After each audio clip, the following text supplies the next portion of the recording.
Eh bien, c'est messieurs dames, bonjour, c'est Cad, ici sur Mes Vieilleries, la chaîne où je parle de jeux de société et de musique, d'art en général, je fais des vlogs, voilà, etc. J'espère que vous vous portez pour le mieux. J'avais réussi à récupérer en plusieurs mois, parce que c'est vrai que ces trucs valent quand même un bras, hein, pour un jeu de merde, c'est quand même assez fou de faire payer des trucs aussi chers. Mais j'avais réussi enfin à avoir mes 4 commandeurs. Final Fantasy, on a déjà fait Ishtola FF14, on a déjà fait Terra FF6, et maintenant, eh bien, on va faire Tidus, protecteur de Yuna, avec le blitz de marqueurs vert, blanc, bleu. On ajoute des marqueurs, on les distribue. Un deck qui a l'air assez plaisant, quoi, pour Final Fantasy X, donc on va pas plus perdre de temps que ça, on va ouvrir directement. J'ai hâte de voir les cartes mythiques, là, et rares, Waka, Yuna, etc. Bah, Yuna, je pense que c'est tout simplement, ça doit être un commandeur aussi. Enthousiaste et insouciant, Tidus était un champion de Blitzball de la ville de Zanarkand après avoir débarqué sur Spira, un monde gangréné par le monstre qu'on appelle Sin. Tidus rejoigna le pèlerinage de l'invoqueur Yuna, tout en cherchant un moyen de rentrer chez lui. Bon, bah écoutez... Ah, c'est 6 cartes de jetons recto verso, d'accord, c'est ce qu'on voit, je me demandais c'était quoi ces jetons. Alors par contre, à quoi ça sert? Je ne sais pas.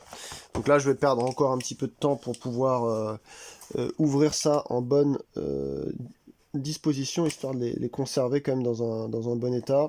Et ensuite, eh bien, on va lire toutes les cartes. C'est pour ça que vous voyez que la vidéo fait 1 heure. À chaque fois, j'en ai à peu près pour 1 heure de sleever. Enfin, je sleeve pas vraiment, je pré-sleeve, quoi. Comment on appelle ça? Je mets une perfect fit sur chaque carte, puisque elles sont uniques à chaque fois pour faire ce commandeur préconstruit. Donc, j'aime pas abîmer ces trucs-là. Et ensuite, eh bien, on va parler directement du jeu. On va lire les cartes comme je fais d'habitude. Bon, je le fais pas sur Magic, hein, qui est un jeu pourri, que je joue plus depuis 2003, moi d'ailleurs. J'en parlais avec des gens. Alors il y en a 2-3 qui sont quand même sympas, même si je critique leur jeu préféré, il reste pas des trolls, quoi, c'est-à-dire des gens civilisés. Et on peut faire de l'échange rhétorique et puis argumentaire, mais c'est vrai que je suis tombé quand même sur de sacrées barges. Mais bon, YouTube, qu'est-ce que vous voulez? C'est YouTube, hein, c'est la foire à la saucisse, c'est zéro argumentaire, les gens sont assez fous en général, hein. Vous critiquez un truc, pour eux c'est une religion, ça y est, vous êtes l'abomination de la désolation. Calmez-vous les gars, hein, c'est juste des cartons, hein, c'est juste des petits bouts de cartes, on s'en fout de votre avis, hein, et on s'en fout du mien d'ailleurs. Allez, allez, on va regarder ça. Je vais pas ouvrir encore, hein, le booster, je m'en fous, j'ai même pas été regarder. J'irai quand j'aurai fini d'ouvrir les 4, je pense, j'irai voir ce qu'il y a dans les boosters. On est avec le petit deck box comme d'habitude, dont tout le monde se fout éperdument. Et on a voilà les cartes jetons ici. Putain, c'est bizarre, hein, n'empêche le dessin de Tidus par rapport à celui de Yuna. Je sais pas si vous voyez, mais ouais, on dirait que le style n'est pas vraiment le même. Hop, on va sortir la règle pour lire un peu l'intro. Le booster, bah il est là, comme d'hab, voilà. Il n'y a que 2 cartes dedans, hein. Donc au pire, là, j'aurai 8 cartes. Tout le monde aura 8 cartes, hein, si tout le monde achète ces trucs-là. Ça vaut quand même un rein, hein, ce truc, hein. 80 balles chaque booster, chaque starter, c'est quand même assez fou de faire payer du papier. 80 balles, vous imaginez? Ça fait plus qu'un plein d'essence. C'est chaud quand même. Ok, donc là ça nous rappelle le truc. J'avais déjà lu pour Ishtola, hein, je vais pas tout refaire. Donc là, foncer droit au but. Tidus Gardien Yuna peut inverser le cours de la bataille en déplaçant des marqueurs d'une créature à l'autre, s'assurant que tout le monde est dans son escouade est prêt pour le prochain combat. En maîtrisant le sphérié, chacune de vos créatures grimpera au niveau avec les nouvelles capacités mots-clés utiles. Faites entrer Yuna, grand invocateur, pour améliorer les créatures invoquées et transférer les marqueurs des alliés tombés au champ d'honneur à ceux qui combattent encore. Ça va être marrant, marrant, marrant. J'ai vraiment hâte de voir comment ils ont construit ça. Moi, c'est un épisode jeu vidéo, même si ça fait maintenant presque 15 ans que je joue plus aux jeux vidéo, à part Heroes of Might and Magic, et éventuellement Minecraft, parfois. Ça a tendance à me fatiguer, mais cette licence, ce FF10, moi, m'avait beaucoup plu. J'y avais joué en Afrique noire quand j'habitais là-bas, puis pas mal aussi en France métropolitaine. Donc lui, il dit créature humain et guerrier, donc Tidus, voilà, il coûte 3, hein, un vert, un bleu, un blanc, mythique, 3-3. Au début du combat, pendant votre tour, vous pouvez déplacer un marqueur d'une créature ciblée que vous contrôlez sur une deuxième créature ciblée que vous contrôlez. Ok. Et encouragé, à chaque fois qu'au moins une créature que vous contrôlez avec des marqueurs sur elle inflige des blessures de combat à un joueur, vous pouvez piocher une carte et proliférer. Ne faites ceci qu'une seule fois par tour. Alors proliférer, ils disent pas ce que c'est. Est-ce que ça veut dire créer un nouveau marqueur? Je sais pas. Je vais aller vérifier sur internet, voir ce qu'ils disent du mot-clé proliférer, parce que des mots-clés dans Magic, Magic c'est un peu le jeu roi des mots-clés, quoi. Toutes les nouvelles occurrences, toutes les nouvelles, tous les nouveaux blocs quasiment, vous avez des nouveaux mots-clés. Alors moi ça me fait rire, parfois je parlais avec des collègues qui étaient des Magiqueux, quand j'étais dans mon centre d'appel il y a encore quelques années, puis ils étaient là en train de défendre Magic bec et ongle, mais ils ne connaissaient pas les autres CCG, donc ils n'avaient aucun moyen de comparer, mais c'est pas grave, ils disaient ouais, tu vois, il y a quand même des mécaniques différentes à chaque nouvelle édition de Magic, oui, enfin, alors si c'est ça que vous appelez des mécaniques, effectivement, même dans d'autres CCG, dans ce cas-là, il y a aussi des mécaniques nouvelles à chaque nouvelle itération. Mais pour moi, c'est pas que ça une mécanique. Ça, les mots-clés, ça fait partie d'une mécanique de jeu, mais c'est pas une mécanique de jeu. En tout cas, on va voir ce que ça donne. Hop. Allez. Tac. On a bien entendu, j'ai respiré, parce que qu'est-ce que ça sent bon. Oh putain, si je pouvais m'en faire un shoot. Là, vous avez les jetons. Donc, on va déjà virer ces deux-là. Tac. Hop là. Je prends les Perfect Fit, non side loader mais top loader. Et ensuite, hop, on a normalement 102. À chaque fois c'est un peu pareil. Je les mets à l'envers, moi, pour pouvoir les remettre à l'endroit ensuite dans les sleeves. Et oui, c'est bien Yuna en deuxième. Donc lui, on l'a lu. Proliférer, bah écoutez, si ça n'arrête pas de venir et qu'on n'a pas de carte qui nous rappelle ce que ça veut dire, ou qui nous explique ce que ça veut dire, dans ce cas-là, j'ai un petit ordinateur à ma droite, j'irai regarder tranquillou, bilou. Voilà, hop, on va mettre ça là. Alors Yuna, parce que j'ai dû la lire parce qu'elle était derrière, mais je vais attendre un instant, je vous prie, parce que je tremble un peu, j'ai l'impression là aujourd'hui. Hop là. Alors c'est une 1-5 pour 4. Ok.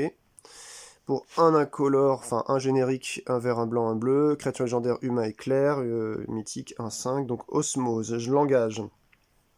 Ajoutez un mana de la couleur de votre choix. Quand vous lancez votre prochain sort de créature ce tour-ci, cette créature arrive avec 2 marqueurs +1/+1 sur elle.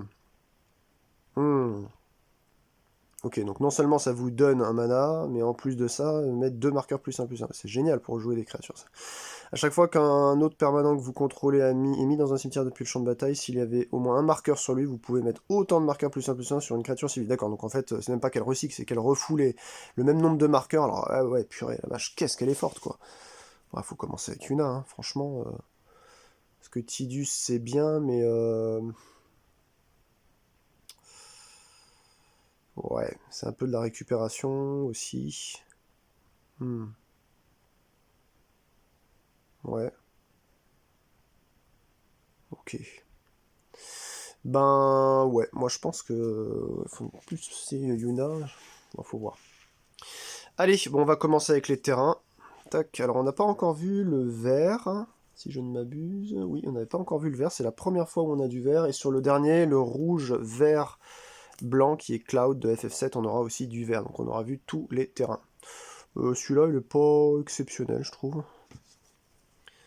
Celui-là non plus. J'ai été impressionné par les terrains noirs, notamment, les bleus aussi.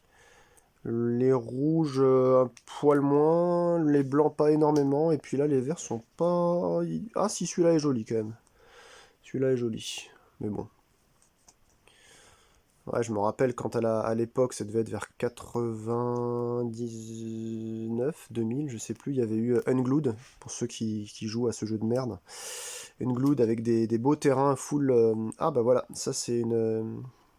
terrain spécial, je pense, bleu pour ce deck-là. Ouais, donc il y avait une Glood, après il y a eu une Engud, et puis je sais plus c'est quoi le troisième, il y a eu 3 éditions déjà, peut-être une quatrième, donc j'ai pas suivi ce jeu de toute façon, donc je m'en fous. Mais vous savez, avec les landes, les terrains entiers comme ça. Ceux de Unglued étaient jolis, et puis il y avait le gros sigle en bas comme ça. Ouais, bah, définitivement les îles, elles sont vraiment réussies, hein. Pour l'instant, il y a que les forêts que je trouve moyennes. Ouais, pas super. Je sleeve avec du Dragon Shield, pour ceux qui n'auraient pas suivi mes autres vidéos. Alors celui-ci, on l'a déjà retrouvé sur le premier deck Y'shtola, je crois, pour le contrôle. Allez, là. Putain, il y a certaines... En fait, c'est à quelques microns près. Parfois, la carte rentre moins bien, et il faut faire attention de ne pas la courber. Et il y en a d'autres où, en fait, ça rentre nickel. Comme celle-là, par exemple, ça rentre à peu près facilement. Bon, là, cette plaine-là, on l'avait déjà vue. Celle-là aussi. Ça ressemble pas vraiment à une plaine. Hein. Et j'aime bien le côté steampunk qu'ils ont donné. Alors il y a des commandeurs, pas la thune pour ça, hein, parce que j'étais quand même moins fan que les FF. Mais il y a des commandeurs Fallout, je sais pas s'il y a l'une ou l'un d'entre vous qui tomberait sur cette vidéo un jour, et qui les a, si, vous pouvez me dire si c'est bien ou pas. Après, je sais pas trop sur quel Fallout c'était basé. Tour de commandement, terrain, j'ajoute un mana à la couleur de mon choix, de l'identité de la couleur du commandant. Donc ça, voilà, on a de toute façon une, puisque les commandeurs, c'est à chaque fois, hop, une seule carte, d'un seul nom, à part les terrains de base. Donc temple de la fausse divinité, ajoutez 2 incolores, n'activez que si vous contrôlez au moins 5 terrains. Et voilà, je l'ai esquinté, quoi. Donc ouais, tout ça, en fait, je pense que les terrains, clairement, on les a tous identiques, quoi, d'un deck à l'autre, au niveau de la répartition. Ah, peut-être pas celui-là. Îlot enchevêtré. Bah oui, c'est normal, parce qu'il y a du vert, du coup, c'est la première fois qu'on a du vert ici, sur mes ouvertures. Donc forêt et île. Il arrive engagé, on fait soit l'un, soit l'autre ensuite. C'est marrant que c'est une commune, parce que je me rappelle des bilans de là sur 3ème édition, qui sont très chers là. Dès l'époque d'ailleurs ils étaient cherchés, vers 94-95, c'était quand même assez affolant. Et là c'est quoi qu'on a vu? Je parle, j'ai pas vu. Citadelle marine, ce terrain arrive engagé, cette fois-ci celui-ci, c'est une Enco, il donne quand on l'engage soit un bleu, soit un vert, soit aussi une île. Une plaine, pardon. Bosquet radieux, c'est la même chose que le premier, sauf que c'est du blanc et du vert. Il arrive engagé, ok, on connaît. C'est pas le passage de l'ouverture le plus intéressant. Hein. Voie de l'ascendance, je vais pas relire, on a déjà détaillé toutes ces cartes-là. C'est peut-être une de celles qui m'intéresse le moins d'ailleurs, même si l'artwork est très beau. Le texte est pas très intéressant, je trouve. L'effet, je veux dire. Terrain de nidification. Quand je l'engage, j'ajoute un incolore et je paye un générique et je l'engage. Celui-là, on l'a déjà eu aussi. Hein. Déplacer un marqueur d'un permanent ciblé que vous ne comptez... Ah non, on l'a pas eu parce que ça parle de marqueur, je pense. Déplacer un marqueur d'un permanent ciblé que vous contrôlez sur un deuxième permanent ciblé n'activez que lorsque vous pourriez lancer un rituel. Ok, donc ça va être une carte maîtresse, je pense, déjà. Bien que ce soit une Enco. Plage idyllique. C'est vrai qu'elle est idyllique, quoi. Alors, donc ça c'est du blanc et du bleu. Ce terrain arrive engagé. Je me demande si on en a déjà eu sur Y'shtola. J'ai plus souvenir, mais bon, j'ai déjà ouvert 200 cartes là avant, donc... Forge des héros, une commune terrain. J'ajoute un incolore quand je l'engage, ou sinon je l'engage et je choisis un commandant ciblé qui est arrivé ce tour-ci. Mettez un marqueur +1/+1 sur lui si c'est une créature, et un marqueur loyauté si c'est un planeswalker. Ok. Il n'y a pas de Planeswalker, je crois. C'est un autre type de carte que j'ai jamais eu. Moi, c'est sorti plus tard quand j'avais déjà arrêté. Et on n'en a pas là. Je crois que c'est des grosses cartes de souvenirs. Étendue sauvage en évolution. Où ils ont des logos bizarres sur la gauche là. On m'avait expliqué comment ça fonctionnait, mais bon, comme je joue pas, ça m'avait pas trop passionné. Étendue sauvage en évolution, terrain, j'engage, sacrifie le terrain, cherchez dans votre bibliothèque une carte de terrain de base, mettez-la sur le champ de bataille engagé, puis mélangez. Ok, ouais, classique. Lande cendreuse, on va pas relire, on l'a déjà vu 1000 fois. Je l'engage, j'ajoute un incolore et recyclage terrain de base 1. Ouais, j'ai hâte de le tester quand même avec un pote avec qui je jouais des fois à Magic dans le temps. Anneau solaire, très bien, à chaque fois. Donc un artefact Anko qui vaut 1. Je l'engage et ça nous fait 2 incolores. Calice, toujours ruisselant. Ça coûte 0, c'est un artefact Unco qui dit multi-kick 2, vous pouvez payer 2 supplémentaires autant que vous le souhaitez au moment où vous lancez ça. Ah oui, multi-kick carrément, je connaissais le kick depuis Exode, je crois, Exodus, mais multi-kick je connaissais pas. Cet artefact arrive avec, sur lui, un marqueur charge pour chaque fois qu'il a été kické. Et j'engage, j'ajoute un incolore pour chaque marqueur charge. D'accord, ok, donc en fait on paye 2 autant qu'on veut, et ça nous met pour chaque paquet de 2 mana qu'on a payé, ça nous met eh bien, ouais, en fait, c'est de l'économie, quoi. C'est de l'économie, c'est marrant, on l'avait pas vu, celle-là. Cacher Désotéris, ça coûte 2. Artefact, bah, ça, on voit Tidus derrière, d'ailleurs, là. J'engage, j'ajoute un mana de la couleur de mon choix, l'identité couleur de mon commandant. Ok, on l'avait déjà vu, je pense, celle-ci aussi. Dressé pour la chasse, c'est un enchantement Enco qui vaut 3, donc un générique, un vert, un bleu. À chaque fois qu'une créature que vous contrôlez avec un marqueur +1/+1 sur elle inflige des blessures de combat à un joueur, vous pouvez piocher une carte. Ouais, ça c'est cool, je trouve. Hein. Franchement, il faut des piocheurs. Ah, du vert, c'est la première fois. Et là, on voit Auron, Yuna et Tidus. Je les reconnais. 3 visites. Pour 2, c'est un rituel Unco, donc un générique, un vert. Cherchez dans votre bibliothèque une carte forêt, mélangez là sur le champ de bataille. Enfin, mettez-la sur le champ de bataille et mélangez. Donc elle est utilisable, elle n'arrive pas engagée. Une carte de forêt, ouais. Bof. Bof, bof, bof.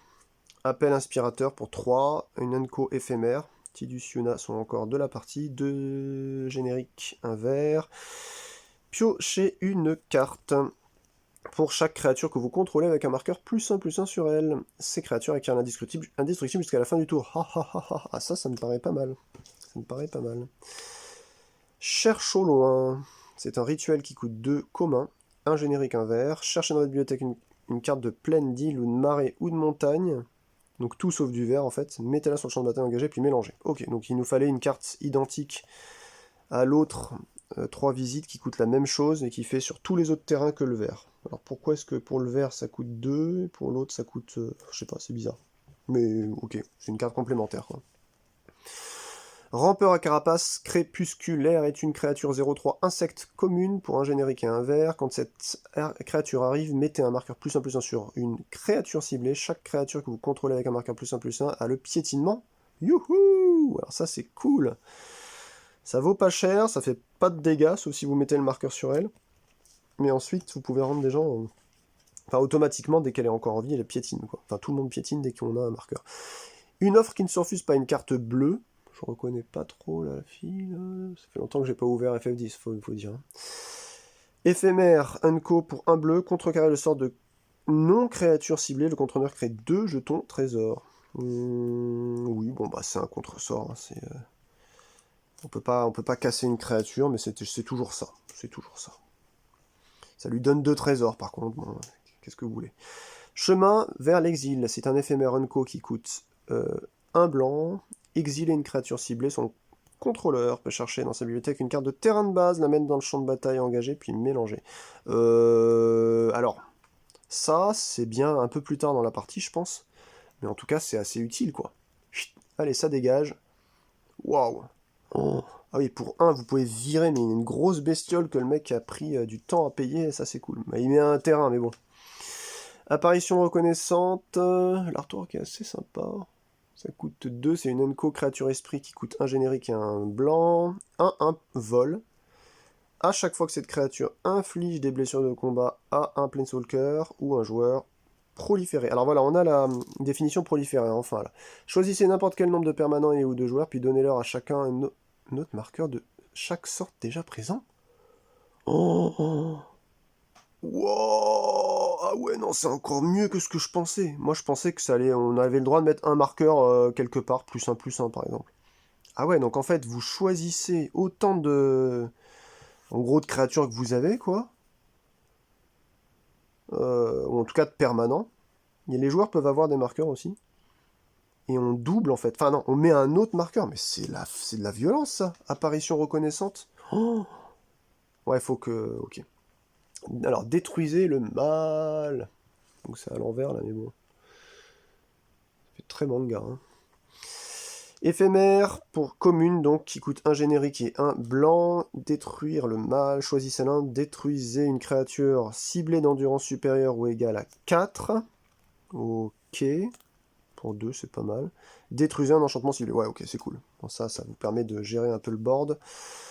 Le Lassie Palvin, il est joli, on l'avait pas, c'est une rare. Au moment où c'est arrive en jeu, vous pouvez révéler une carte de forêt ou d'île de votre main. Si vous ne le faites pas, il arrive engagé. Ensuite, je l'engage pour avoir soit un mana vert, soit un mana bleu. Donc on l'avait pas encore, parce qu'on n'avait pas encore de vert. Et du coup, ça finit un peu la collection des terrains, vous savez, ou soit on l'a directement, on a déjà un autre terrain parmi les 2 manas sacrés en jeu, soit on doit en révéler un de la main. Donc je pense qu'il y a la même chose aussi pour révéler un de sa main.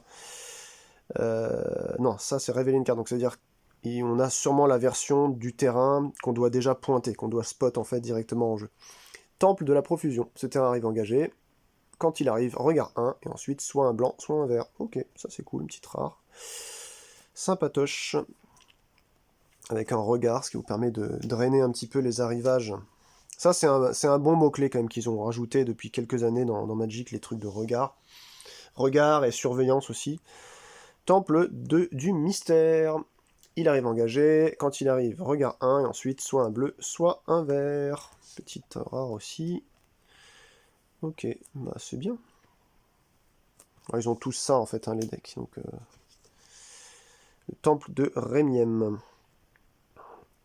Temple de l'illumination. Terrain rare. Quand il arrive, il est engagé. Et il nous fait regard 1. Et ensuite, on ajoute un blanc ou un bleu.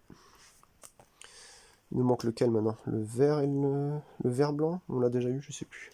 Ah bah non, le voilà, je viens de le piocher. Bokeh de Solpétale. Rare, et donc c'est la même chose, il arrive engagé, à moins qu'on ne contrôle une forêt ou une plaine. Ah non, c'est ce dont je parlais tout à l'heure justement. Celui qu'il faut spotter déjà, on doit désigner. Donc ok, ensuite on a la prairie de Solherbe. Une sorte de ferme là. C'est une rare, terrain. Je paye 1, je l'engage, et ça ajoute et un vert et un blanc. Voilà. L'immensité de ciel couvert, on l'avait déjà vu, on paye 1, on l'engage, ça nous rajoute un bleu et un blanc. Petite rare aussi. Ça, c'est pareil. Hop. Prairie ruisselante, on l'avait déjà vu aussi, une rare qui fait que ce terrain arrive engagé à moins qu'on contrôle au moins 2 terrains de base, et du coup ça nous fait soit un blanc, soit un bleu, puisque c'est un bilan de générique. Fait un terrain standard, je veux dire, avec et plaine et île en type de terrain. Ville portuaire, terrain rare. Au moment où ça arrive, je peux révéler une carte d'île ou de plaine de la main. Sinon, il est engagé. Ensuite, quand je l'engage, ça fait un bleu ou un blanc en termes de mana. Voilà. Mana qui, je le rappelle, hein, dans la civilisation micronésienne, c'est-à-dire, vous savez, tout ce qui est les îles Nouvelle-Calédonie, Tuvalu, etc. Mana signifie en fait l'essence de vie, tout simplement. Ou la vie. Bassin débordant, rare, je paye 1, je l'engage, ça me fait un bleu et un vert.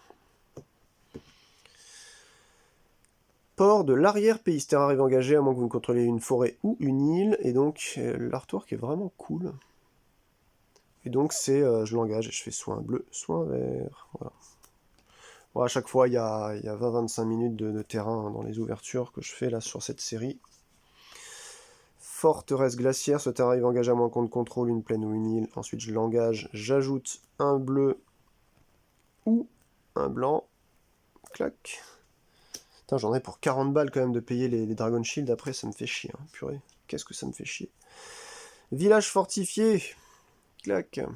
Petite rare qui permet de, quand ça arrive en jeu, de révéler une plaine ou une forêt de la main. Si on le fait pas, ça arrive engagé. Et ensuite, bah, quand vous l'engagez, ça vous fait un vert ou un blanc.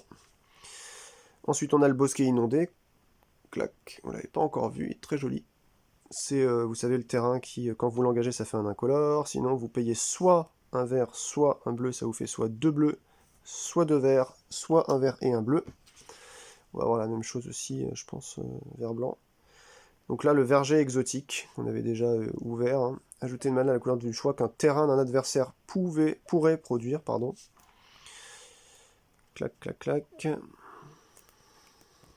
Ouais. Ensuite, vue de la canopée. Voilà. On ajoute un vert et un blanc, parce que c'est une forêt et une plaine en même temps. Il arrive en jeu engagé, à moins qu'on ne contrôle déjà 2 terrains de base. Ensuite, la broussaille, pas encore vu. j'engage, je fais un incolore, ou alors j'engage et je fais un vert ou un blanc. Et ça nous fait une blessure. Alors, balise ambulante, ça coûte X et X, donc 2 fois X en générique. Créature artefact construction, encore une fois, c'est une 0-0. Cette créature arrive avec X marqueur +1/+1 sur elle, excusez-moi. Ensuite, on paye 4 générique et on met un marqueur +1/+1 sur cette créature. Ok. Retirer un marqueur +1/+1 de cette créature, elle inflige une blessure à n'importe quelle cible. Oh, ok, d'accord. Ouais, c'est une sorte de canon, quoi. Par contre, ça coûte cher, hein, purée. Waouh. Ça veut dire que si je paye 1 et 1, ça fait 2, donc je mets un marqueur +1/+1. Donc c'est que pour 2, en fait, ça vous fait une 1. Si vous payez 4, ça vous fait une 2-2. Si vous payez 6, ça vous fait une 3-3. En gros, c'est... Et ensuite, il faut payer... Ouais, c'est cher, hein, quand même. Ouh là là, qu'est-ce que c'est cher. Purée. Je trouve que c'est vachement cher, hein, pour ce que ça fait. Après, ça joue avec les marqueurs, certes. Peut-être qu'avec d'autres cartes, on peut remettre des marqueurs facilement sur elle. Alors voici une rare 1-1 mage des grands fonds, qui coûte donc 2 génériques, un vert et un bleu, humain et sorcier, évolution. À chaque fois qu'une créature que vous contrôlez arrive, si sa force et son endurance est supérieure à celle de cette créature, mettez un +1/+1 sur cette créature. Ok, il faut que les deux soient plus haut, quoi. À chaque fois qu'un marqueur +1/+1 est mis sur cette créature, vous pouvez piocher une carte. D'accord, donc en même temps, c'est un piocheur. Alors, je sais pas si c'est une carte pivot, mais en tout cas, c'est... Je trouve ça quand même relativement cher pour ce que c'est. Faut voir un peu dans la synergie du reste, quoi. Déviation sans fin. Une rare éphémère qui coûte un vert, un bleu, un blanc. Le propriétaire d'un cible sort permanent non-terrain ou carte dans un cimetière le met, selon son choix, au-dessus ou en dessous de sa bibliothèque. Ok, ok. À quoi ça peut bien servir, quoi? Ouais, on peut récupérer un truc qui aurait été crevé, ok, bon, de manière assez classique, hein, de recycler. C'est Riku. J'ai peur des éclairs, on se repose, s'il vous plaît. Ok, Ego altéré. Pas mal l'artwork. Ça coûte X générique, 2 génériques, un bleu et un vert. C'est une créature change forme, une rare, 0-0. Ce sort ne peut pas être contrecarré. Bon, déjà, c'est une chose. Vous pouvez faire que cette créature arrive comme une copie de n'importe quelle créature sur le champ de bataille, excepté qu'elle a X marqueur +1/+1 supplémentaire sur elle. D'accord, donc en fait, vous payez 2 génériques, un vert, un bleu, et ensuite, pour chaque mana que vous dépensez, ça lui met un +1/+1. Ah ouais, c'est pas mal ça. C'est cher, mais ça peut devenir, au moment où vous la jouez, ça peut quand même devenir assez bourrin, quoi. Ok, allez. Comment il s'appelle? C'est pas Waka, c'est... Ouais, je crois que c'est pas Riku, l'espèce de gros chat, là. Je sais plus comment il s'appelait, vous savez, lui, là, au fond. Je l'adorais, ce perso. Créature humain et éclaireur, donc traqueuse infatigable, donc c'est elle. C'est une 3-2 pour 3, donc un vert et 2 génériques. Touche terre, à chaque fois qu'un terrain que vous contrôlez arrive, enquêtez. Donc ça veut dire créer un jeton indice. C'est un artefact avec 2. Donc, un artefact qui dit je paye 2 génériques, je sacrifie ce jeton, pioche une carte. À chaque fois que vous sacrifiez un indice, mettez un marqueur +1/+1 sur cette créature. Ah, c'est marrant ça. Ouais, on peut enquêter. Donc enquêter nous fait créer un jeton indice. Donc je pense qu'on aura les jetons indices en dessous, hein, peut-être, je sais pas. Bon, allez, ça commence à me casser les pieds, là, ce truc, qui arrête pas de glisser, là. Comme une putain de luge. Allez, là. Je vais faire une autre... Déjà, on est vachement haut, là, vous voyez pas. Alors, un rajeunisseur rampant, qui coûte 4, donc 3 génériques, un vert. C'est une rare créature plante et hydre. Une 0-0, cette créature arrive avec 2 marqueurs +1/+1 sur elle. Ouais, d'accord, donc on aura que des créatures à base de ça, quoi. Quand cette créature meurt, cherchez dans votre bibliothèque jusqu'à X cartes de terrain de base, X étant la force de cette créature. Mettez-les sur le champ de bataille, puis mélangez. D'accord, donc plus en gros on va réussir à lui coller des nouveaux marqueurs, plus ça va être génial pour récupérer eh bien, des terrains de base, quoi. Ça peut être cool. J'aime bien. Chemin de la découverte. Vraiment sympa l'artwork. Ça coûte 4, 3 génériques, un vert, un enchantement rare qui dit à chaque fois qu'une créature que vous contrôlez arrive, elle explore. Ok. Révélez la carte du dessus de votre bibliothèque. Mettez cette carte dans votre main si c'est un terrain, sinon mettez un marqueur +1/+1 sur la créature. Sur la créature. Puis mettez la carte au-dessus de votre bibliothèque. Vous mettez-la dans votre cimetière. Ah oui, sur la créature qui vient d'arriver. Oui, puisque c'est un enchantement qui fait qu'à chaque fois qu'une créature que vous contrôlez et que j'y étais plus là. Ok, bah ça c'est sympa aussi, je trouve. Druidesse d'incubation. Ça coûte 2. Un générique inverse. C'est une 0/2 créature elfe et druide rare. Qui fait, je l'engage, j'ajoute un mana à n'importe quel type de terrain que je pourrais produire. Si cette créature a un marqueur +1/+1 sur elle, ajoutez 3 mana de ce type à la place. Wouhou! Et du coup, c'est là. Vous payez 3 et 2 et ça fait adapter 3. Si cette créature n'a pas de marqueur +1/+1, mettez 3 marqueurs +1 sur elle. Wow, ah ouais. Oh là là, qu'est-ce que c'est violent, quoi. Ah ouais, ça peut être très cool, hein, purée. Bon, après, ça coûte un peu cher le adapter 3, mais bon. Écaille renforcée, ça coûte un vert, c'est une rare enchantement. Si au moins un marqueur +1/+1 devait être mis sur une créature que vous contrôlez, autant de marqueurs +1/+1 +1 sont mis sur elle à la place. D'accord. Ouais, en gros, pour un vert, vous rajoutez un +1/+1 au moment où il y a quelqu'un qui gonfle grâce à X +1/+1, quoi, en gros. Sage de la spirale, c'est une créature elfe et druide rare qui coûte un générique et un vert, donc 2, et c'est une 1/2. Il a évolution, à chaque fois qu'une créature que vous contrôlez arrive, si sa force ou endurance est supérieure à celle de cette créature, mettez un marqueur +1/+1 sur cette créature. Ça doit être marrant quand même à jouer ce truc, hein. On le voit souvent revenir, enfin là c'est la deuxième, mais je l'engage, j'ajoute un vert pour chaque marqueur +1/+1 sur cette créature. Donc lui, ça peut être aussi une source de elfe de Yanovar, on va dire. Patronne généreuse est une 1/4 créature elfe et conseiller rare qui coûte 2 génériques et un vert, et qui nous dit quand cette créature arrive, soutenez 2. Quoi, une soutenance de thèse? Un souteneur de prosti quelque chose? Non. Ciblez jusqu'à 2 autres créatures, mettez un marqueur +1/+1 sur chacune d'entre elles. C'est monstrueux, soutenez en fait, hein. À chaque fois que vous mettez au moins un marqueur sur une créature que vous ne contrôlez pas, piochez une carte en plus. Ah oui, donc on peut gonfler celle des autres. Ah, c'est marrant ça. Ah, c'est marrant. Ah ouais, j'aime beaucoup. En plus, ça coûte pas si cher. Vraiment cool. Ancien, immémoré, ça coûte 4, donc 3 génériques, un vert, une créature élémentale rare qui a 0/3. Et à chaque fois qu'un joueur lance un sort, vous pouvez mettre un marqueur +1/+1 sur cette créature. Ben, déjà, c'est la violence pour commencer. Au début de votre entretien, vous pouvez déplacer n'importe quel nombre de marqueurs +1/+1 de cette créature sur d'autres créatures. Ok, donc ça c'est vraiment une carte pivot, quoi. Waouh, ah ouais. Oh, mais ça c'est... Vous n'avez rien à faire, quoi. C'est à chaque fois que l'adversaire joue un sort. Ça, j'adore ça, vraiment. Combat truqué. Ok, avec Waka devant. Alors, c'est un enchantement rare qui coûte 3, donc 2 génériques et un vert. Cachette 5. Putain, ils font chier quand même chez Magic et Wizard of the Coast à inventer des noms de capacités, sauf qu'il y en a Watt 1000, quoi. Cachette 5 fait quand cet enchantement arrive, regardez les 5 cartes du dessus de votre bibliothèque, exilez-en une face cachée, puis mettez le reste au-dessous de votre bibliothèque dans un ordre aléatoire. Au début du combat pendant votre tour, mettez un marqueur +1/+1 sur une créature ciblée que vous contrôlez. Puis, si vous contrôlez une créature de force supérieure ou égale à 7, vous pouvez jouer la carte exilée sans payer son coup de mana. Oh, ah, c'est trop bien. Oh, c'est trop bien. On prend 5, on met la pire, celle qui coûte la plus chère en exil. Le reste, on le vire en dessous. Et au début du combat, pendant votre tour, ah ouais, donc ça aide à gonfler ça, c'est pareil, c'est une carte pivot, hein, purée. Fléau du progrès. Donc c'est une carte créature élémentale rare qui coûte 6, donc 4 génériques et 2 verts, c'est une 2/2. Donc, oh, putain la vache, 2/2 pour 6.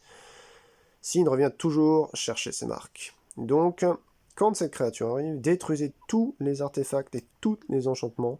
Mettez un marqueur +1/+1 sur cette créature pour chaque permanent détruit de cette manière. D'accord, ok. Donc en gros, c'est au moment où vous voulez faire un rasboard et vous revenez avec une grosse bestiole. Ok, mais bon, elle a ni piétinement ni vol, donc ouais, c'est un peu moyen quand même, je trouve.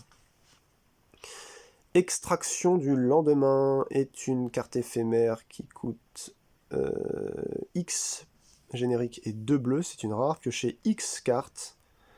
Ok. Puis défaussez-vous d'une carte. C'est vachement bien, je trouve. Oh, c'est super bien, quoi. Oh, mon père savait qu'il n'y avait aucun moyen de rentrer chez nous à Zanarkand. Génial, hein, franchement, génial, génial. Ah ouais, celle-là, elle est vachement cool. Allez, du bleu encore là. Marée inexorable, ça coûte 5, donc 3 génériques de bleu en enchantement rare à chaque fois que vous lancez un sort proliféré. Oh, oh là là là là, ah ouais, non mais ça c'est complètement pété ça aussi. Bah ça, ouais, c'est même mieux que la créature verte conseillée, là où je sais plus qui. Ou même la petite blanche là. Parce que ça, c'est plus difficile de péter un enchantement a priori. Enfin bon, si vous avez un pet... si vous avez un pet... pas au casque, mais un pet... comment on appelle ça? Pet permanent, ça peut quand même être ciblé, mais bon. Indolent des gouffres. Allez là. Ça coûte 3, c'est une créature calamar et horreur. Mais je voyais un calamar jeton, donc je pense que ça a rapport à ça. C'est une 1-1. Rare. À chaque fois que vous piochez une carte, mettez un marqueur +1/+1 sur cette créature. Ok, c'est déjà bien. Quand cette créature meurt, après, donc créez X jetons de créature 1-1 bleu calamar avec la traversée des îles, X étant le nombre de marqueurs +1/+1 sur cette créature. Wow. Oh. Ah ouais, et du coup, si jamais on joue contre le deck Ishtola, ben traverser des îles, goodbye, hein, imbloquable. Et donc ouais, j'ai vu les calamars. Oh putain, c'est quoi ça? Vous avez vu? Il y a une carte, il y a 2 cartes avec des jetons. Alors ça, pour le coup... Ah ouais, d'accord, c'est parce que c'est un jeu qui joue beaucoup avec les +1/+1, ils nous ont fourni 2-3 petits punchboards avec des jetons. Ouais, mais bon, à mon avis, on aura d'autres jetons plus consistants et plus faciles à prendre que des espèces de bouts de carton ultra fins, quoi. Allez, on passe sur du blanc avec Yuna, qui est amoureuse de Tidus, là. Enchantement, ça, ensemble pour toujours, ça coûte 2 blancs, une rare. Quand cet enchantement arrive, soutenez 2. Ok, donc on fout jusqu'à 2 créatures, un +1/+1. Ensuite, pour 1, générique, je choisis une créature ciblée avec un marqueur sur elle. Quand cette créature meurt ce tour-ci, renvoyez cette carte dans la main de son propriétaire. Ça peut être sympa pour protéger. En plus, ça coûte pas très cher. Par contre, c'est 2 blancs. Donc, ouais. Pas trop avoir ça en première main, je pense. Régent Flambe Soleil, c'est une créature dragon. Bah, il en fallait un quand même, hein, parce que tous les autres decks en ont un peu déjà un ou deux dragons. Elle coûte 5, donc 3 génériques de blanc, c'est une rare. Une 4-3 vol, créature dragon, à chaque fois qu'un adversaire lance un sort, mettez un marqueur +1/+1 sur cette créature. Et vous gagnez un point de vie. Oh là là. Ah ouais. Alors ça rentre parfaitement dans le blitz de marqueur, quoi. Ça, c'est clair et net. Très bonne carte. On a l'érudit de Nouveaux Horizons, qui est un être humain créature, donc éclaireur rare pour 2, un générique et un blanc. C'est une 1-1. Cette créature arrive avec un marqueur +1/+1 sur elle, et sinon, alors attention, trop de texte, mais je l'engage, retire un marqueur d'un permanent que je contrôle, je charge dans la bibliothèque une carte de plaine, je la révèle. Si un adversaire contrôle plus de terrain que moi, vous pouvez mettre cette carte sur le champ de bataille engagé. Si vous ne mettez pas cette carte sur le champ de bataille, mettez-la dans votre main, puis mélangez. D'accord, donc ça nous permet de rattraper un petit retard mana. Pour 2, une 1-1, qui arrive déjà avec un marqueur +1/+1. Ce qui fait que s'il peut lui-même se retirer son marqueur +1/+1, oui. Carte moyenne, mais ça va. Défense ingénieuse, ça coûte 2, c'est un enchantement rare, donc enfin non, ça coûte 3, un blanc et 2 génériques. À chaque fois qu'un permanent que vous contrôlez quitte le champ de bataille, s'il avait des marqueurs sur lui, mettez ces marqueurs sur un permanent ciblé que vous contrôlez. Ok, déjà c'est monstrueux. Ensuite, pour 5, donc 4 génériques et un blanc, déplacez n'importe quel nombre de marqueurs d'un permanent ciblé que vous contrôlez sur un deuxième permanent ciblé. Bon, d'accord. Ok. Donc ça veut dire que soit quand ça crève, soit volontairement mais en payant, vous pouvez vous amuser à balancer les marqueurs sur l'une sur l'autre. C'est monstrueux. Ça, c'est, je pense, la 3e carte pivot du jeu. Ah ouais, carrément. Hein. Purée. On a la promesse de fidélité qui est un rituel qui coûte 5, donc un blanc et 4 génériques, c'est une rare. Chaque joueur met un marqueur serment sur une créature qu'il contrôle et sacrifie le reste. Ah ouais? Aucune de ces créatures ne peut vous attaquer, aucune de ces créatures ne peut vous attaquer, ou attaquer les planeswalkers que vous contrôlez tant qu'elle a un marqueur serment sur elle. D'accord, donc vous faites une sorte de rase. Euh,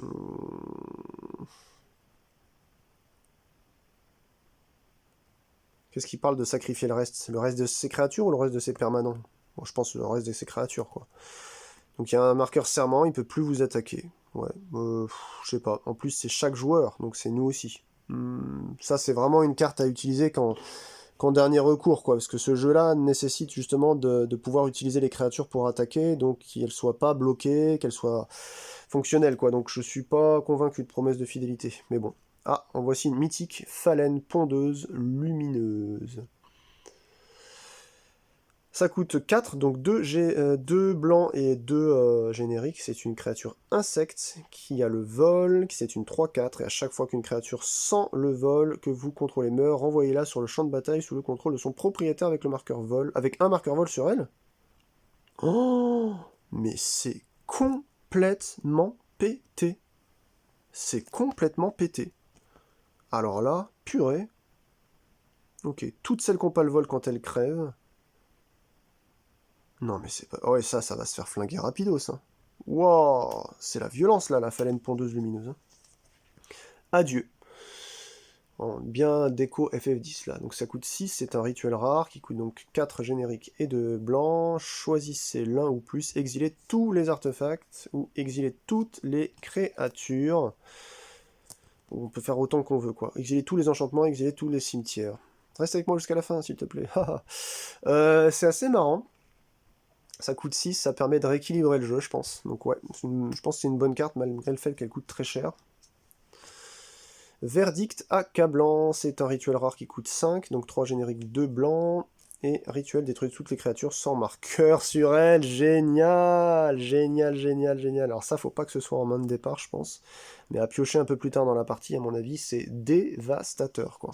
Parce que toutes les petites créatures, elles arrivent avec des marqueurs en général. Vous avez les trucs de soutien, vous avez la prolifération. Alors on a une rare rituel ici avec un beau dessin, quoique. Effort collectif. Ça vaut 3, un générique et 2 blancs.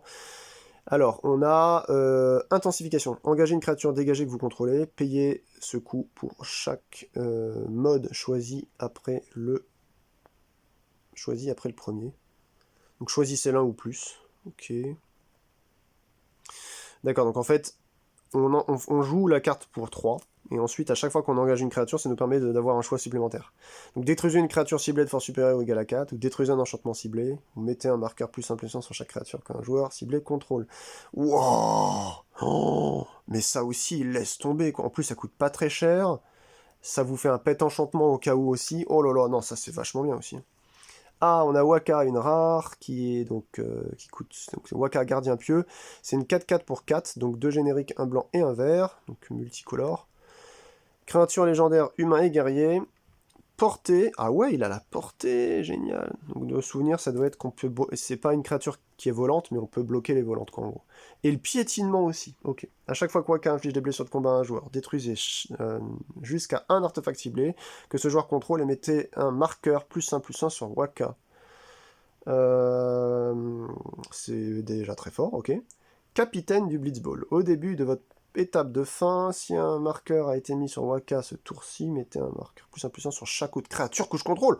Oh, oh ouais. Alors ça aussi, hein. Bon, après c'est une créature, donc peut-être un peu plus vulnérable qu'une bonne carte enchantement ou qu'une carte rituelle, mais 4-4 pour 4 déjà c'est bien, avec l'effet qu'il a, c'est laisse tomber. Hein. Sin, cataclysme sans fin, énorme. Putain, je pensais pas qu'on allait avoir ça. Ça coûte 7, c'est une multicolore, donc créature légendaire Léviathan et Avatar. Ça ressemble à une belle grosse baleine à bosse. Il a donc 5 en coup générique, un vert et un bleu. Il a le vol et le piétinement, mon dieu. Oh là là là là, qu'est-ce que ça va être bon de jouer ça, quoi. Vol piétinement. Au moment où Sin arrive, retirez tous les marqueurs dans n'importe quel nombre d'artefacts, de créatures et d'enchantements. Sin arrive avec X marqueurs +1/+1 sur lui, X étant 2 fois le nombre de marqueurs retirés de cette manière. Quand Sin meurt, mettez ces marqueurs sur une carte créature ciblée que vous contrôlez, puis mélangez cette carte dans la bibliothèque de son propriétaire. Oh, mais c'est l'abus total. C'est une 5-5 pour 7 qui coûte 7. Enfin, une 5-5 pour 7 qui a le vol piétinement, pardon. Vous retirez X marqueurs +1/+1 que vous avez partout, et vous mettez 2 fois ce nombre de marqueurs sur lui, Et non, et quand il perd, vous les remettez... Oh non, mais... Et vous mélangez Sin dans la bibliothèque. C'est-à-dire qu'il peut revenir. Et tous ces marqueurs vont sur quelqu'un d'autre. Non, ça c'est abusé, quoi. Oh. Ah ouais. Non mais là, on part en live, quoi. Shelinda, acolyte de Yevon. Donc ça coûte 1 vert et 1 blanc. C'est une créature légendaire humaine éclair rare. C'est une 2-2 qui a le lien de vie à chaque fois qu'une créature ciblée que vous contrôlez arrive. Mettez un marqueur +1/+1 sur cette créature si sa force est inférieure à celle de Shelinda. Sinon, mettez un +1/+1 sur Shelinda. Ok. D'accord, donc alternativement, pour 2, vous avez une petite créature de 2 qui peut gonfler ou qui fait gonfler une autre personne, quoi. Ok, eh ben c'est bien. Je trouve que pour le coup que c'est parfait. Ensuite, on a... Ah, c'est Kimari, je cherchais son nom tout à l'heure. C'est Kimari, il est génial, yes. Trop beau le dessin pour le coup, même si j'aime pas trop les dessins. En général, sur les jeux de cartes, je trouve que là, pour le coup, il est parfait. Donc ça coûte 4, donc 2 incolores, 1 vert, 1 bleu, c'est une créature légendaire chat et guerrier rare, il est une 3-3, vigilance. Je crois que ça veut dire qu'il s'incline pas quand il attaque. Je me souviens, c'est ça la vigilance. Et puis qu'est-ce qu'il nous fait? Alors, Emuratak. Au début du combat, pendant votre tour, mettez un marqueur +1/+1 sur Kimari et engagez une créature ciblée d'un adversaire contrôle.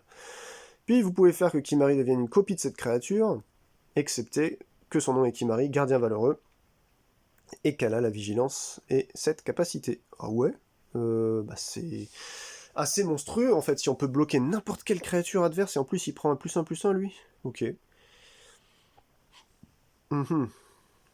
En plus, et puis vous pouvez faire, c'est-à-dire que c'est pas obligatoire. Je peux juste prendre le +1/+1 et engager une créature ciblée. Et ensuite, éventuellement, je peux être un doppelganger. Ce deck me paraît monstrueux.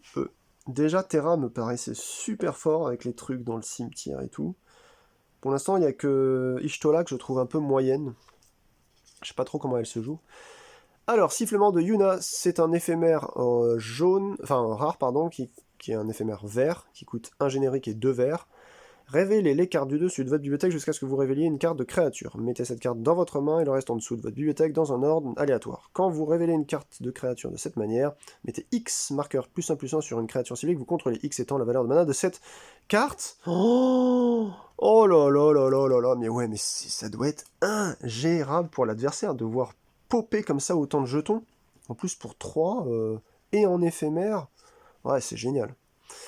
Décision de Yuna. Ça coûte 4, donc 1 vert et 3 incolores, et un rituel rare, choisissez l'un, soit continuez le pèlerinage, donc sacrifiez une créature, si vous le faites ainsi, piochez une carte, puis vous pouvez mettre sur le champ de bataille une carte de créature et ou une carte de terrain de votre main. Ah ouais? On sacrifie une petite merde, on pioche une carte, et ensuite on peut carrément jouer n'importe quoi? Non, c'est même mettez en jeu. Ça veut dire que vous le payez pas? Oh là là, mais qu'est-ce que c'est que ces cartes, sérieux? Ou alors, trouver une autre voie, renvoyer une ou 2 cartes de permanent ciblées depuis votre cimetière dans votre main. Ok, c'est peut-être un poil moins utile ça, mais... pour 4, ah oui, ça coûte quand même 4, mais le rapport de gain, il est énorme. Trommel, majordome de Zaimour. Donc ça coûte 3, donc 2 génériques, un vert, c'est une rare créature légendaire, elle fait conseiller. Une 2-3, chaque autre créature non jeton que vous contrôlez arrive avec un marqueur +1/+1 supplémentaire sur elle. Déjà, pour commencer. Ensuite, je paye 1, j'engage proliférer X fois. X étant le nombre de créatures non jetons que vous contrôlez et qui sont arrivées ce tour-ci. Ok, ok. Bah, c'est une des créatures pivots encore du jeu, j'ai l'impression. On avait des permanents pivots, comme des... ce que j'appelle pivots, c'est vraiment des cartes qu'il faut toper le plus vite possible, quoi, comme des enchantements. Mais alors par contre, ça, c'est assez violent. Alors comme à chaque fois, il y a une saga qui se balade dans les commandeurs FF, là on a celle-ci qui est à célérité, c'est une 5-5, donc invocation Sœur Magus. Et elle coûte 5, donc 4 génériques, un vert, c'est une 5-5 saga et peuple fée, créature enchantement. Créature enchantement, ok. Rare. Choisissez l'un, donc ensuite pour les différents... Enfin, faut la virer elle après 3 par contre. Choisissez l'un au hasard, donc on lance un dé de 6, 1, 2, 3, 4 ou 5, 6. Donc là, 1 c'est toutes ensemble, mettez 3 marqueurs +1/+1 sur une créature ciblée. 2 c'est soyez prudent, mettez un marqueur bouclier sur une créature ciblée, vous gagnez 3 points de vie. Ou encore attaquer, cette créature se bat contre jusqu'à une créature ciblée qu'un adversaire contrôle. Oh putain. Bah c'est vachement bien, hein. encore une fois, vous pouvez soit bourriner la gueule de l'adversaire, soit regagner du point de vie, soit mettre des petits marqueurs, puisque c'est un peu le jeu Blitz, là, qui veut ça. Blitz de marqueurs. On a bientôt fini, les amis. Hein. Sphérié. Ah yes, c'était un système que j'aimais beaucoup dans le jeu vidéo. Donc ça coûte 2, c'est un enchantement rare, donc un générique, un vert. À chaque fois qu'une créature que vous contrôlez inflige des blessures de combat à un joueur, mettez un marqueur +1/+1 sur cette créature. Ok, pour 2, c'est bien. Apprenez une compétence, les créatures que vous contrôlez avec des marqueurs +1/+1 sur elles ont la portée et le piétinement. D'accord, ok. Un petit peu comme Waka, quoi. D'accord, rien que ça. D'accord. Ok, c'est ça. Oh putain, ce jeu, ça va être de la folie. Je sais pas si le cloud va être aussi bien, mais celui-ci, pourtant, c'est celui qui me... Pour l'instant, c'est le troisième que j'ouvre sur les 4, c'est celui qui me botte le plus. Maître Zaimour. C'est une créature légendaire humain, elfe et clair, qui coûte 3 de générique et un vert. C'est une 1/3 rare. Au début d'un combat pendant votre tour, au début du combat pendant votre tour, mettez un nombre de marqueurs +1/+1 égal à la force de Maître Zaimour sur une autre créature ciblée que vous contrôlez. Donc là, sa force, par exemple, c'est 1 en ce moment, donc ça veut dire on met un autre marqueur +1/+1, et ensuite pour 3 et 2 verts, donc 3 génériques de verts, c'est monstruosité. X étant le nombre de marqueurs parmi les créatures que vous contrôlez. Donc ça fait quoi? Si cette créature n'est pas monstrueuse, mettez X marqueurs +1/+1 sur elle, et elle devient monstrueuse. Donc pour 5, elle devient monstrueuse. Selon, voilà, si vous avez 3 créatures qui ont par exemple un marqueur +1/+1, ça fait monstruosité 3, et donc vous remettez 3 marqueurs sur elle, voilà. Vous mettez le nombre de marqueurs +1/+1 sur elle, égal au nombre de créatures qui ont des marqueurs +1/+1. Ça fait beaucoup de texte, hein, mais ça va, c'est pas si complexe à comprendre. Pour son coût, malgré le coût de la monstruosité, je le trouve quand même assez sympa. Pas exceptionnel, mais ça fait quand même un gros gars après, donc... Ah tiens, une deuxième saga cette fois-ci. C'est une invocation Valfort. Ça coûte 5, donc 4 génériques, 1 bleu. Il y a 4 steps. Créature enchantement Saga et Dracon. Elle a le vol, c'est une 5/4 rare. En 1, elle, supersonique. Chaque adversaire choisit une créature avec la valeur de mana la plus élevée parmi les créatures qu'il contrôle. Renvoyez ces créatures dans les mains de leur propriétaire. Ok. Bon, encore plus efficace à plusieurs, mais déjà en 1v1, ça peut être déjà assez frustrant. Engagez ensuite en 2, 3, 4. Engagez jusqu'à une créature ciblée. Et mettez un marqueur enchantement. Étourdissement sur elle. Alors, je sais pas ce que c'est les marqueurs étourdissement, mais je pense que ça veut dire que la créature ne peut pas se débloquer naturellement sur l'étape du début de tour, là, comment on appelle ça, d'entretien. Je crois que ça s'appelle comme ça dans Magic, entretien. Ah, il y a Riku, j'avais oublié son nom. Gardienne ingénieuse, énorme. Elle coûte 3, c'est une créature légendaire humain et artificier, c'est une rare, donc 2 génériques, un bleu, c'est une 2/3. À chaque fois que vous mettez au moins un marqueur sur une créature jusqu'à la fin du tour, cette créature ne peut pas être bloquée par des créatures que vos adversaires contrôlent. Ok. Et sinon, elle a volé, qui coûte 1 générique et je l'engage, déplacer un marqueur d'une créature ciblée qu'un adversaire contrôle sur une créature ciblée que vous contrôlez, n'activez que lorsque vous pourriez lancer un rituel, c'est juste de la violence. Parce que si les autres se mettent des marqueurs quelconques, eh ben, ça veut dire qu'on leur vole leur marqueur avec Riku. Elle est géniale. Et elle coûte 3, et c'est une 2/3. Bon, une 2/3 standard, mais rien que son texte, chaque fois que vous mettez au moins un marqueur sur une créature jusqu'à la fin du tour, cette créature ne peut pas être bloquée. Bon, alors, faut pas que ce soit une créature qui subisse un mal d'invocation, mais bon. Oaka, marchand itinérant, c'est une créature légendaire humain et citoyen rare, une 1/2 pour 2, qui est donc un générique et un bleu. Je l'engage, je retire un marqueur d'un permanent non terrain que je contrôle. Ok, et ça me fait piocher une carte. Bon, c'est un piocheur qui est un peu gênant dans le sens où il vire quand même les marqueurs, mais vu le nombre de cartes qui arrivent rapidement à créer des marqueurs et à entretenir en fait ce rythme-là, je trouve que ça va encore. Si c'est pour piocher un peu, c'est pas... Et en plus, le coup est bien, donc ça va. Ah, on a Lulu, putain, j'avais oublié les noms aussi. On a Lulu, gardienne sévère, yes, c'est une carte rare, créature légendaire humain et sorcier qui vaut 3, donc 2 génériques et un bleu, c'est une 2/3. À tout vouloir, tu n'auras rien. À chaque fois qu'un adversaire vous attaque, choisissez une créature ciblée qui vous attaque, mettez un marqueur étourdissement sur cette créature. Si je paye 4, donc 3 enfin 3 génériques et un bleu, je prolifère. Ok, d'accord. Oh, ok. C'est complètement fou toutes les cartes. Alors il n'y en a pas des milliers, il doit y avoir une dizaine, une quinzaine de cartes qui prolifèrent, mais à mon avis, dans une partie, vous récupérez quand même une ou deux, quoi. Stade de Blitzball, c'est un artefact. Ok, c'est même pas un terrain. Ouais, c'est vrai que c'est un gros artefact, quoi. Donc ça coûte X et un bleu, donc c'est un rare. Quand cet artefact arrive, soutenez X, donc ciblez jusqu'à X créatures, mettez un marqueur +1/+1 sur chacune d'entre elles, donc c'est à vous de payer le nombre de créatures que vous voulez. Et pour la victoire, donc vous payez 3 génériques et vous l'engagez jusqu'à la fin du tour, une créature acquiert à la fois... acquiert à chaque fois que cette créature inflige des blessures de combat à un joueur, piochez une carte pour chaque sorte de marqueur sur elle, et elle ne peut pas être bloquée ce tour-ci. Oh, c'est complètement pété. C'est complètement pété, purée, c'est complètement pété. Oh là là, un artefact bleu. Ouais, c'est vrai que maintenant, les artefacts, ils ont leur couleur aussi. Waouh, ce jeu commence à être vraiment violent. Hein. Beau dessin, là aussi, de Yumi Yaoshida. Un enchantement qui s'appelle Cérémonie d'accompagnement, qui est une rare, qui coûte 1 générique et un blanc. Au début de votre étape de fin, vous pouvez exiler une carte de créature ciblée de votre cimetière. Si vous faites ainsi, créer un jeton créature 1/1 blanche, esprit avec le vol, mettez un marqueur +1/+1 sur elle, si la valeur de mana de la carte exilée est supérieure ou égale à 4. Ben, c'est bien, c'est un enchantement, ça vous permet de rester là, vous pouvez gérer ça quand vous avez envie, quand vous avez besoin de recycler un petit peu votre cimetière. Et on a carrément même le Yojimbo. C'est une saga et samouraï, donc encore une troisième saga, donc comme ça on en a une pour chaque couleur. C'est donc il coûte 4, donc un blanc et 3 génériques. Il a vigilance, donc il s'incline pas quand il attaque, c'est une 5/5. Et donc il a 4 étapes lui. Première étape, exiler une cible, artefact, enchantement ou créature engagée qu'un adversaire contrôle. D'accord. Ensuite, en 2, jusqu'à votre prochain tour, les 2 et 3. Les créatures ne peuvent pas être attaquées à moins que leur contrôleur ne paie 2 pour chacune de ces créatures. Ok, donc c'est complètement violent. Bah, c'est le Yojimbo, c'est un défenseur en fait. Hein. Et le 4 crée X jetons trésor, X étant le nombre d'adversaires qui contrôlent une créature avec une force supérieure. Quand vous jouez à 1 contre 1, il n'y en aura qu'un seul jeton trésor, donc le 4 est moins intéressant. Mais pour l'instant, les 3 sagas que j'ai vues sont très fortes, hein. Purée.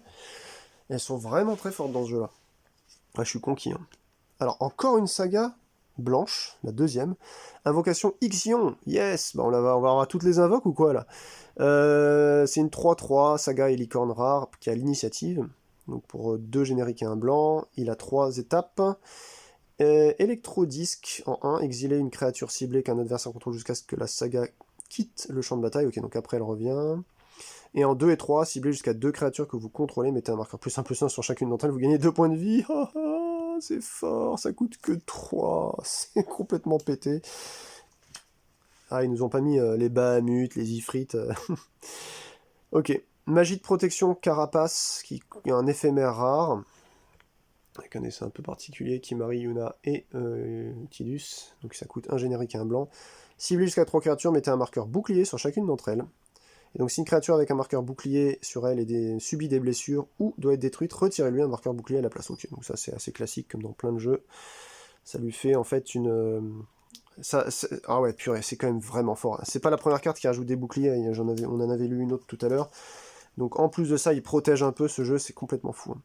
Seigneur Giscal Gado, donc c'est une créature légendaire esprit éclair qui coûte 2, donc un générique et un blanc, c'est une 2/1 rare, et il a le vol au début de chaque étape de fin si vous avez mis un marqueur sur une créature ce tour-ci, enquêtez.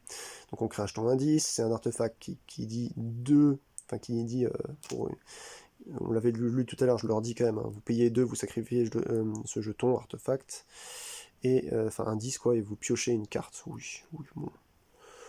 Pas cher, c'est pas mal en début de partie d'avoir une carte comme ça, je pense. En plus, elle a le vol, donc... Allez, on a encore 3 cartes. Il y a Gatta et Luzu. C'est un humain et soldat, créature légendaire rare, une 1/1 pour 3, donc 2 génériques et un blanc. Elle a le flash. Donc je crois que ça veut dire qu'on peut la jouer comme un éphémère. Quand Gatta et Luzu arrivent, choisissez une créature ciblée que vous contrôlez. Si les créatures devaient être si les blessures devaient être infligées à cette créature ce tour-ci, prévenez ces blessures et mettez autant de marqueurs +1/+1 sur elle. Ok, c'est assez ahurissant. Vous pouvez la jouer de 2 manières différentes, sans plus. Ça coûte pas si cher. Et vous pouvez vous protéger une créature, qu'elle soit grosse ou pas d'ailleurs. Dans votre tour, ou même dans le tour de l'adverse, c'est assez cool. Chevalier Chocobo, yes. On n'a pas encore eu les Chocobos. Hein. Créature humain et chevalier. ça vaut 4. Donc 3 génériques et un blanc, c'est une 3-3, humain et chevalier rare. À chaque fois que vous attaquez, les créatures que vous contrôlez avec des marqueurs sur elles acquièrent le double initiative jusqu'à la fin du tour. Ok. Ok, ok, ok. Ok, ok, ok. Ouais, bah... ouais, je sais pas quand ce jeu va s'arrêter d'être violent, mais c'est la dernière carte qu'on va regarder. C'est Auron, yes, le gardien vénéré. Bah oui, quand même, Auron, hein, on peut pas passer FF10 si on n'a pas Auron, quand même, quoi.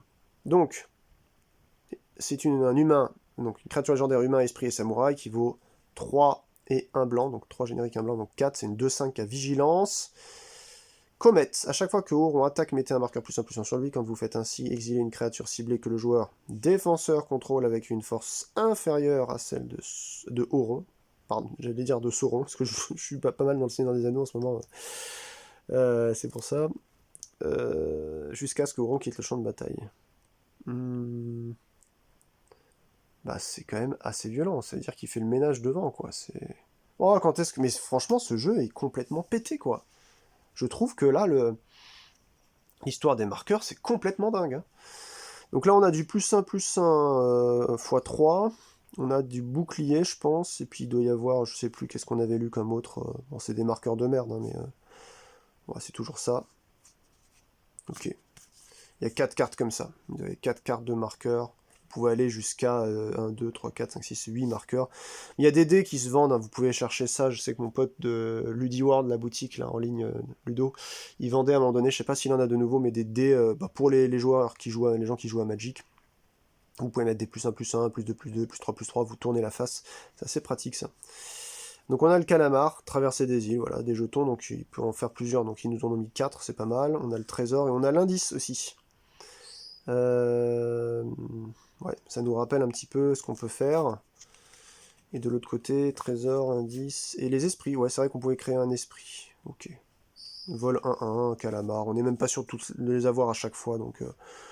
ouais, c'est bien, les jetons comme ça, en plus ils sont jolis, ils ont rapport avec avec le topo. Voilà. Bah écoutez, on a réussi à faire 1 heure pile, voilà, 1h02, alors qu'avant j'avais fait 1h15, 1h07, donc c'est bien, ça veut dire qu'on a un petit peu accéléré. C'était donc... ah, je pense qu'il faut commencer avec Yuna. Hein. C'était donc voilà le Blitz de marqueur, jeu que je trouve complètement pété. Je sais pas ce que vous en pensez, si vous avez déjà joué avec, n'hésitez pas à me dire ce que ça vaut. Puis je vais ouvrir, pour finir le cloud, vous le verrez peut-être le lendemain où j'aurai posté cette vidéo là sur ma chaîne, et on aura fait comme ça l'ouverture et le détail des 4 decks Commander Final Fantasy pour le jeu de merde Magic l'Assemblée. Je vous souhaite une très bonne fin de journée. Portez-vous bien. Ciao, ciao.